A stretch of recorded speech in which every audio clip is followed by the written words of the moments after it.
Hello, everyone, and welcome to the MAP app training. This is going to be training on the attendance page of our MAP app. So in here, this is the default page when you first open your MAP app that it will open up to is the attendance tab. So in here, you'll see a couple of different filters that you can apply. And on this page, it will list out all classes, one-on-ones, and clubs that you're a part of. So as part of this, that's what the section down here below is showing. You can apply different filters. So if you want to see just your classes, you can do that. You can see just your one-on-ones or just your clubs that you apply to, or you can see all of them at once. If you would like to look at a previous term, it will show you all the different terms here. The default it will filter down to is the current term. If you would like to look at previous terms, you would need to select this button here at the top that shows all sections. So if you ever have a class or a one-on-one that gets canceled or ends during the middle of the term, you can click on this button and it'll show you any inactive classes or one-on-ones if you ever need to adjust attendance or anything like that. That's what this button will help you with, as well as looking at previous terms. So if we wanted to look at the fall term, we'd have to hit show all, and then it would show us all of these old ones that were deactivated. So in here, on this page, you will be able to see the term, the type, so this will show whether it's class club or one-on-one, the name of those class clubs or one-on-ones, the time and days that those classes are offered, and then the last date that an attendance note was entered for. So if we go back to the current term, so this will show us on activities planning. The last time we entered attendance was the 28th. This can be helpful to help you keep in track with whatever your last attendance was or what you're still needing to enter into the system. So that's the main page. If we want to go ahead and we're going to jump in and see how to actually take attendance. So all you have to do is click on the link that is the name of the class, and then it'll bring you to this attendance page. On here, you'll have a couple of different tabs.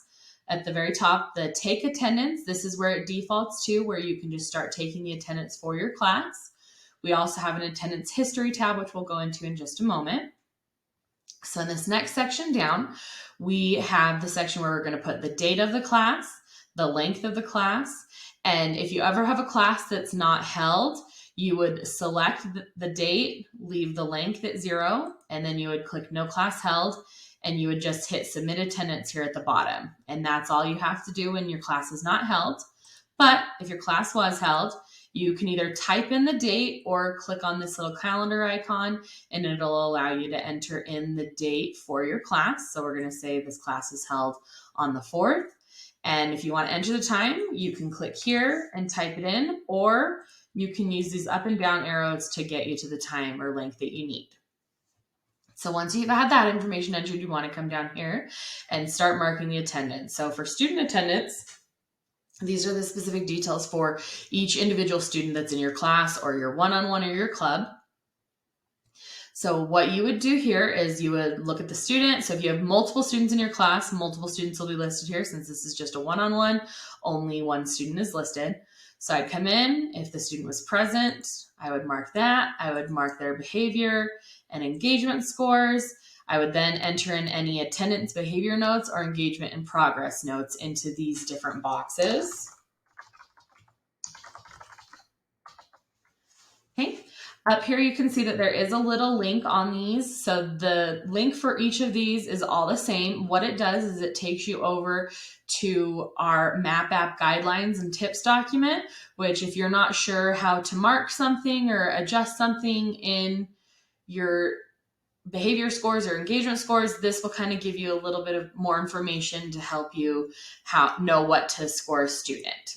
Okay, so there's that information. So now you just go ahead and switch over to the instructor tab. This will give the attendance for the teacher.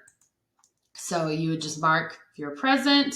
If there's multiple teachers, you'll have all of them listed here, and you'd want to mark their attendance accordingly and enter in any attendance notes if needed. And then the last tab on here is our direct instruction notes. In here, this is where you will put the course objective and the direct instruction. So you would type out whatever it was that your course objective was for that class. And then here you would type in the initials for the type of instruction you did. So if you did task analysis, you would just do TA. And then after you're done there, that is all the information you need to submit. So you click here, submit attendance. It'll go gray, and then there'll be a little box down here at the bottom that says that it's been successfully recorded. If you don't see this box pop up, that means that your attendance has not been recorded and that there might be an issue, so you want to be careful there.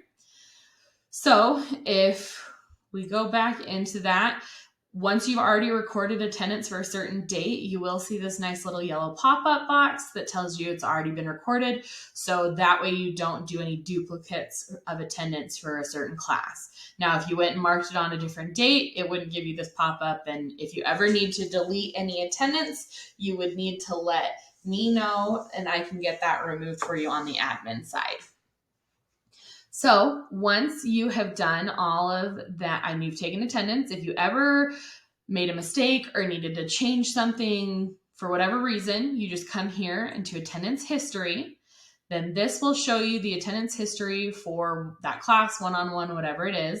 So the section history, this applies to stuff that's just overall for the class. So you could come in here and edit the date and the length of that class, one-on-one, or club. Once you make those changes, you just hit the save button. Next is the student history. So if you have multiple students in your class, this list will get pretty long, and it'll show all of the details for each individual student. So you could come in, hit the edit button, and all those boxes that you entered information on will then appear here in these boxes as well. So you can make those changes and hit save. And same with the instructor. Click that button, adjust anything you need to, and in the direct instruction as well. So you can come in, you'll see the dates, what they are, and what you're adjusting. So you click the pencil, start typing, hit save. So that is the attendance history.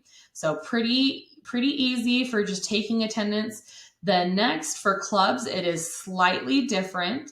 When you click on the club, you will not have any students listed in your list. So you will have to come in here, select all the students who attended the club that day, and then mark all of their attendance, enter in their notes, exactly the same as you did with any of the previous classes or one-on-ones that we've already shown you.